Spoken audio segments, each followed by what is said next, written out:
Tudo começou com um silêncio estranho, denso demais para ser natural. A floresta, que sempre pulsava com sons de vida, simplesmente parou. Mateus avançava sozinho pela mata, guiado apenas por uma sensação sufocante, impossível de ignorar. Aquela certeza silenciosa de que estava sendo observado, caçado talvez, e então, sem aviso, foi brutalmente derrubado. Uma força viva, fria e implacável se enroscou ao redor de suas pernas, puxando-o com violência para dentro da escuridão, onde a luz mal atravessava as copas e o ar parecia pesar toneladas. Imobilizado, sufocado pelo aperto das serpentes, Mateus percebeu. A floresta havia se calado não por acaso, mas porque algo dominava aquele território, oculto, paciente, à espera. E quando o chão começou a vibrar sob passos pesados, cada vez mais próximos, ficou claro. Naquele instante não era apenas a vida de Mateus que estava em jogo, e talvez ele não fosse o único a lutar pela própria vida. Mais cedo naquele dia, Mateus abriu os olhos com uma sensação estranha. Ao empurrar a porta do alpendre, a manhã o recebeu com uma quietude densa quase antinatural. O ar, úmido e pesado, parecia ter sido coado pela mata e agora pairava imóvel, como se até a floresta hesitasse em se mover. Nenhum som familiar, nem o chamado dos turacos, nem o estalo de galhos sob patas pequenas. Apenas um vazio espesso que se enroscava ao redor dele, provocando uma inquietação surda, aquela sensação incômoda que nasce não daquilo que se vê, mas do que, instintivamente, se sabe que está ali, escondido. Estava no coração da floresta de Maguebaskloof, no nordeste da África do Sul, um lugar que, todas as manhãs, explodia em vida com sons de primatas nas copas, insetos ritmados e aves tropicais riscando o céu com seus chamados estridentes. Mas naquela manhã, tudo estava diferente. Era como se um pacto silencioso houvesse sido selado entre os seres dali. Ninguém devia anunciar sua presença. Mateus permaneceu imóvel, a caneca de ferro fumegando em suas mãos calejadas. Observava a parede viva de verde à frente da pequena cabana onde morava há anos, cuidando de um trecho preservado da mata, estudando a fauna e garantindo a segurança de espécies ameaçadas. Como de costume, forçou-se a escutar além do óbvio, mas só encontrou o vazio. Nenhum estalo de galho, nenhuma asa batendo, só o próprio peito arfando devagar. Deixou a caneca sobre o parapeito e desceu os 2 degraus, afastando-se da segurança da cabana. Não pegou o bastão de apoio que normalmente usava nas caminhadas. Havia um impulso dentro dele, um chamado inexplicável, quase instintivo, que o fez seguir desarmado, vulnerável. A terra úmida e fértil sob seus pés cedia levemente. Os sapatos encharcados marcando brechas que logo se fechavam, como se a floresta se recusasse a lembrar do seu rastro. Seguiu por uma trilha que conhecia bem, embora agora tudo lhe parecesse diferente. Depois de quase 30 minutos, chegou a uma clareira que servia de passagem para antílopes e facoceiros. Já vira seus rastros ali muitas vezes. Mas o que encontrou, agachando-se para examinar o solo, era distinto. Marcas profundas, longas, arrastadas, pegadas pesadas, mas apagadas nas bordas, como se algo grande e sigiloso tivesse deslizado apressadamente pela terra ainda molhada da noite anterior. Franziu a testa, pressionou 2 dedos contra o solo, sentiu a umidade fria, recente. Ergueu o olhar, tenso, preparando-se para recuar. Mas antes que pudesse sequer girar o corpo, sentiu um impacto violento na perna esquerda. Um aperto firme, gélido e escorregadio o puxou com brutalidade. Tentou resistir, cravou os dedos no solo, mas foi arrastado como um galho seco. O ombro bateu contra uma raiz exposta, a cabeça raspou numa pedra coberta de musgo. O golpe foi forte, mas não o suficiente para apagá-lo. Deitado, os olhos arregalados mirando o céu quase invisível entre as copas, percebeu o quanto tudo estava paralisado. Tentou se mexer, mas a pressão ao redor da cintura apertava como um torniquete, esmagando-lhe o fôlego. O formigamento nas pernas se transformava rapidamente em dormência. Ele lutou, tentou se soltar. Rasgou a palma das mãos em pedras e raízes, girou o quadril numa última tentativa de escapar. Mas o aperto só se intensificou. O suor frio escorreu pela testa. O corpo foi cedendo, a resistência se esgotando. Só restava a sensação de que a floresta o tragava, indiferente e silenciosa. E então, num sussurro que parecia tanto uma lembrança quanto um aviso, sua própria mente murmurou: "É assim que termina."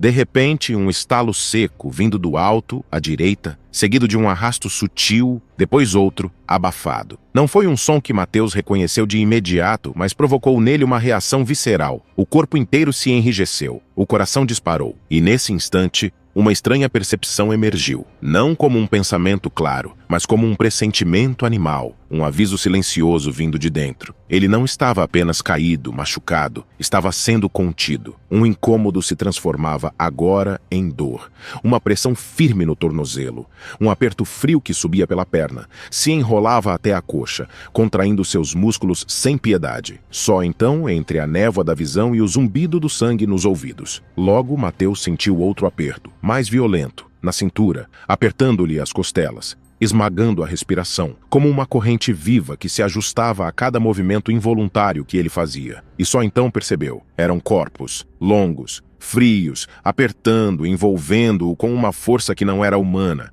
que não cedia. Cobras. O choque não foi racional. Não houve tempo para pensar ou nomear. Apenas o instinto entendeu antes da mente. E o instinto sabia que cada tentativa de se debater só provocaria mais constrição, mais sufocamento. A respiração encurtava. A visão escurecia em bordas irregulares. Lutava, ainda que soubesse, em algum lugar dentro de si, que era inútil. O tempo parecia ter parado. A floresta estava muda. Só restavam os corpos frios das serpentes, as ramagens imóveis acima e um céu pesado, de onde nem a luz nem o vento ousavam descer. E então, quase como se o universo respondesse a esse congelamento absoluto, algo mudou. Um farfalhar baixo, arrastado, rompeu a quietude ao lado de seu ombro direito. Não era o ruído aleatório de um animal pequeno ou o deslocamento furtivo de uma presa. Era denso, carregado, como se o próprio solo fosse empurrado a cada passo. O esmagar ritmado da vegetação, o estalo seco das folhas sob um peso que não combinava com nenhum ser que Mateus conhecesse dali. Separados, esses sons talvez não fossem alarmantes, mas juntos formavam um anúncio silencioso, solene. Algo se aproximava. E não era apenas Mateus quem percebia, as cobras também sentiram. Ele pôde notar, não com os olhos, mas com a mudança sutil em seus corpos, que, ainda que apertassem com força, agora hesitavam, se enrijeciam, mudavam o foco. À margem turva do seu campo de visão, uma nuvem leve de poeira ergueu-se, e do meio dela, uma silhueta começou a emergir, delineando-se devagar, como se o próprio tempo se curvasse ao seu avanço. Um corpo compacto, denso, musculoso, a cabeça levemente inclinada, os olhos fixos na clareira, no exato ponto onde Mateus jazia imobilizado. Nenhuma ameaça explícita, apenas decisão. E então, ele apareceu por completo, o leão. Não rugiu, não mostrou os dentes. Apenas parou, fincando as patas firmes na terra úmida, como se sua simples presença bastasse para restaurar a ordem interrompida da floresta. E nem por um segundo olhou para Mateus. Seus olhos estavam fixos na única coisa que, ali, realmente importava: as serpentes. Uma das pitons tentou recuar, deslizando apressadamente entre os arbustos, mas era tarde demais. O leão avançou com uma precisão silenciosa. Suas garras cortaram o ar num arco firme, e naquele instante o único pensamento que cruzou a mente enfraquecida de Mateus foi: ele veio me salvar, ou isto será apenas o começo de outro fim. O chão tremeu quando o corpo do leão aterrissou. Seus músculos se enrijeceram como cordas de aço, e os olhos dourados permaneceram fixos no alvo. Num movimento seco, ele golpeou a piton mais próxima com a pata dianteira, cravando as garras no dorso escamado e prendendo-a contra a terra úmida. A serpente retorceu-se violentamente, tentando escapar com toda a força que ainda tinha. Mas era inútil. O peso do leão e a força daquela garra eram como um grampo implacável, selando o destino do réptil. Em poucos segundos estava neutralizada, parte do corpo esmagado, parte ainda tremendo, mas já sem qualquer controle. A segunda piton, enrolada firme ao redor da cintura de Mateus, ainda resistia, apertando-lhe o abdômen com força sufocante. Mas agora era o novo foco do predador. O leão inclinou levemente a cabeça, analisou o cenário num segundo preciso, cravou as patas traseiras no chão para ganhar impulso e então saltou novamente. As garras brilharam no breve raio de luz que filtrava entre as copas, acertando em cheio o dorso da serpente, arrancando dela um sibilar rouco e violento. A Piton foi arremessada alguns metros adiante, mas desta vez não se deu por vencida.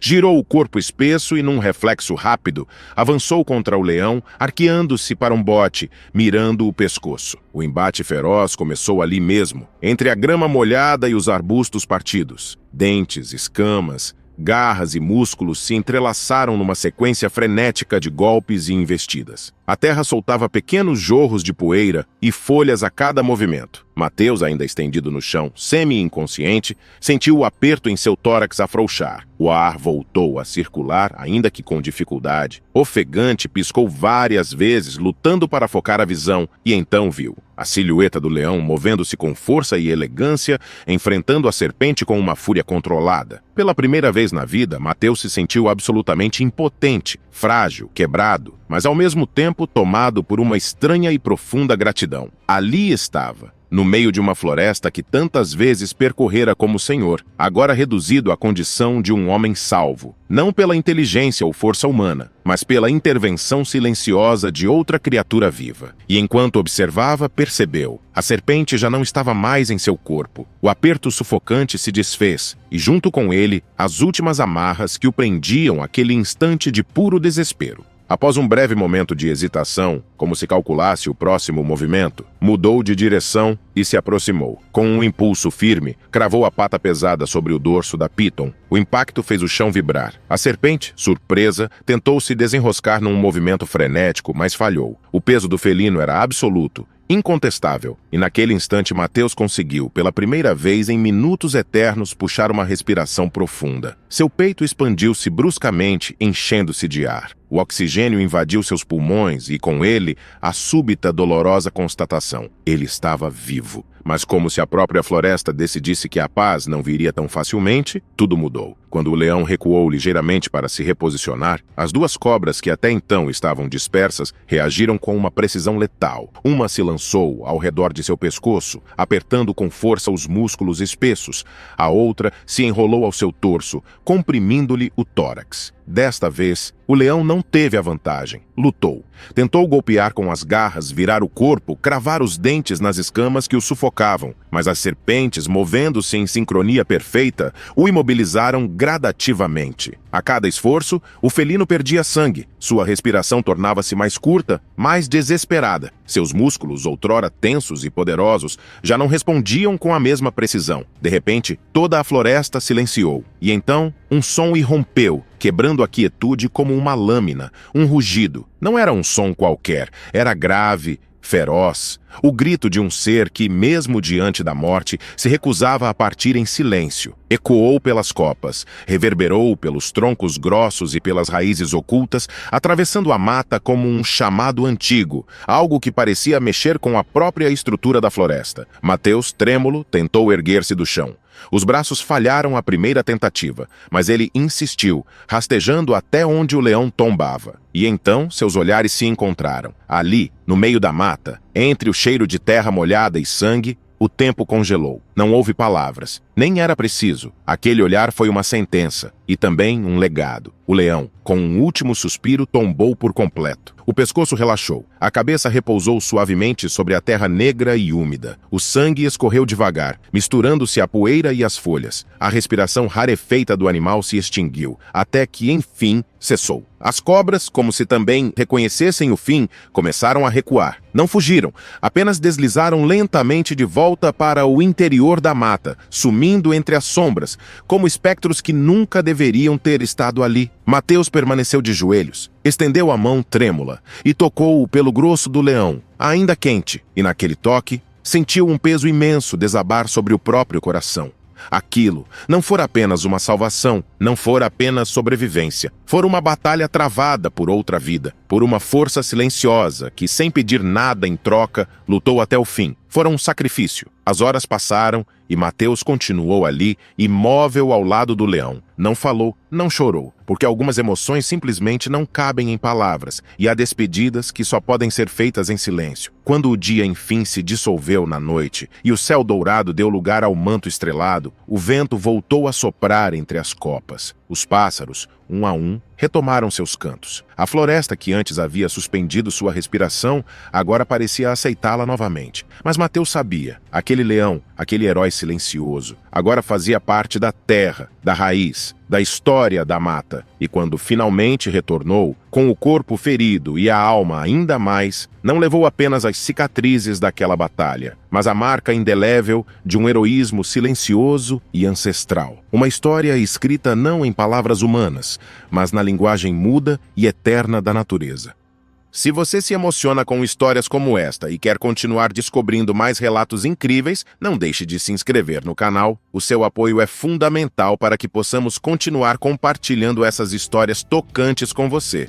Agora, imagine uma velha pastora alemã se aproximando lentamente de dois tigres enormes e imprevisíveis, os mesmos que ela acolheu e criou anos atrás. De repente, eles correm em sua direção, num movimento instintivo e avassalador. Será que eles ainda a reconhecem? Ou o instinto selvagem agora fala mais alto? O que aconteceu a seguir fez todos prenderem a respiração. Quer descobrir o que aconteceu e sentir as emoções dessa nova história? Não perca o próximo vídeo do canal Amo Meu Patudo. Clique no vídeo que está aparecendo na sua tela e vem comigo. Grandes emoções vêm acompanhadas de grandes histórias. Até lá!